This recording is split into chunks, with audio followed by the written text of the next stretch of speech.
nëpërmjet polls ose statistikave, ti ke mundësi të marrësh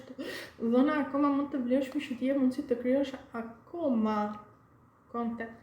creator për të dhënë një tekst, një analizë statistikore, për të dhëna të ndryshme që mund të dalin.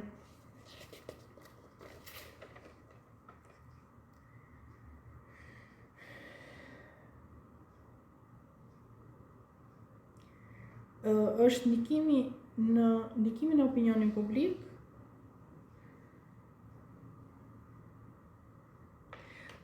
zhvillimi i aftësive storytelling. Në momentin që ti bën një video ose një content creator, zhvillimi i sa më shumë videove ti jep mundësi qoftë edhe nëpërmjet kërkimit të kërkosh histori të ngjashme me historinë që ti do aplikosh për ta bërë atë sa më interesante, sa më impresionuese për audiencën, ti jep mundësi që të zhvillosh aftësitë tua të komunikimit për storytelling ose thënien ose tregimin e historive të ndryshme.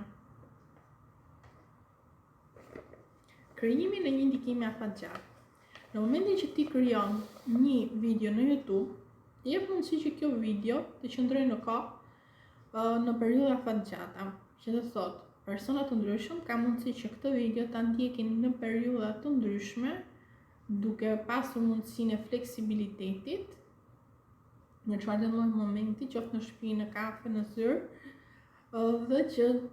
përmes kësaj video të mësojnë gjëra në kohë. Sepse ato qëndrojnë aty, ti ke krijuar një bibliotekën tënde digjitale dhe krijuesi dhe personi abonenti ka mundësi ta shikojë në çfarë do lloj momenti dhe në vite të ndryshme.